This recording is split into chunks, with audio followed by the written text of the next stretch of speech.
শুক্রবার দিন মানে ব্যস্ত একটা দিন, সারাদিন কিন্তু কাজ করতে করতে কেটে যায়। আসসালামু আলাইকুম। এই তো আজকে যেহেতু মেয়েদের স্কুল বন্ধ, তো তার জন্য আমি ওদেরকে এই সকালে নাস্তা আজকে পরোটা দিব। আর এখানে কিন্তু আমি রুটিটা একটু বড় বড় করে দিছি, কারণ আমার বাচ্চারা কি করে পাতলা করে দিলে ওরা একটা খায় আর মোটা করে দিলে একটা খায়। তার জন্য আমি কি করি, সবসময় ওদেরকে একটু মোটা করে দিই। আর ওরা রুটিটা তেমন একটা খেতে চায় না, তো এখানে ডিম ভেজে দিতেছি। তো আর আলু ভাজি ছিল, ওরা এটা দিয়েই খেয়ে ফেলবে আজকে সকালের নাস্তাটা।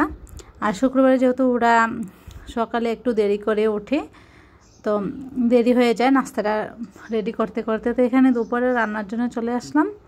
আর ছোটো মেয়ে বলতেছে আম্মু আজকে পোলাও করো। আর আমার তো একদমই মাংস এগুলোর প্রতি রুচি নাই, যেহেতু এতদিন বেড়ানো তারপরে বিয়ে এগুলো খেয়ে খেয়ে একদম রুচি নষ্ট হয়ে গেছে। এখন কিন্তু শুধু ভর্তা এইগুলাই ভালো লাগে। তো কী আর করার, আসলে বাচ্চাদের কিন্তু আবদার রাখতেই হয়। সব বাবা মায়ের কাছে কিন্তু তার বাচ্চারা আবদার করে। আসলে বাচ্চারা যদি বাবা মার কাছে আবদার না করে তাহলে কোথায় করবে বলেন। তো আমিও সবসময় চেষ্টা করি ওদের মনটা রাখার জন্য। তো এখানে ফ্রিজে একটু গরুর মাংস ছিল, তো এটাকে আজকে রান্না করব। আর অন্য কিছু রান্না করব না, কারণ বাচ্চারা শুধু এটা দিয়ে খাবে। আর যদি বাড়তি কোনো কিছু রান্না করি তাহলে একদমই খেতে চায় না। তো ডাল ছিল, তো ভাবলাম যে আজকে অন্য কিছু আর রান্না করব না।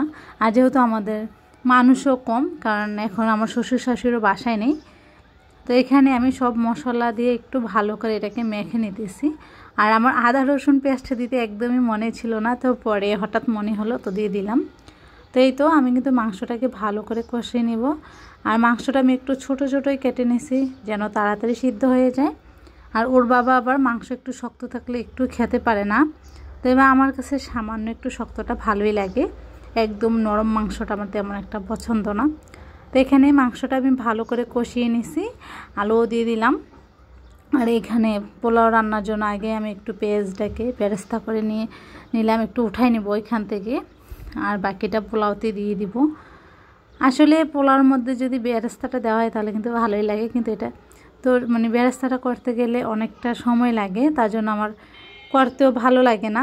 তো মাঝে মধ্যে একটু করি, কারণ আমার মেয়েরা আবার এটা বেরেস্তা দিলে ওরা আবার খুব পছন্দ করে। তো এই তো আমি আদা রসুনটা দিয়ে এখন একটু ভালো করে তেলে ভেজে নিব চালটা। আর পোলাও চাল কিন্তু যত ভাজা হয় ততই ভালো লাগে। আসলে শুক্রবার দিনটা যে এত কাজ থাকে, কোথায় যে এত কাজ আসে আমি বলতে পারি না। সারা দিন চলে যায়, এরপরও কিন্তু কাজের কোনো শেষ হয় না।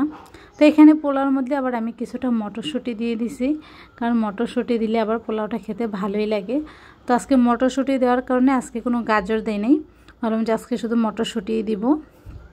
তো আগে আমি গরম পানি করে রেখেছিলাম, তো ওইটা দিয়ে দিছি। আর এখানে একটু লবণ দিয়ে দিব। অনেকে বলে যে গৃহিণীদের কোনো কাজ নাই, সারাদিন রান্না করে। আসলে গৃহিণীদের কাজ যারা দেখে আর যারা করে তারাই বুঝতে পারবে হ্যাঁ গৃহিণীদের কত কাজ। তো এখানে আমি পোলাও হয়ে গেছে, তো সামান্য একটু ঘি দিয়ে দিলাম, কারণ স্মেলটা আবার অনেক সুন্দর আসে। তো আজকে রান্না করতে করতে আপনাদের কাছ থেকে বিদায় নিতেছি। সবাই ভালো থাকবেন, দেখা হবে নেক্সট কোনো ভিডিওতে। আল্লাহ হাফেজ।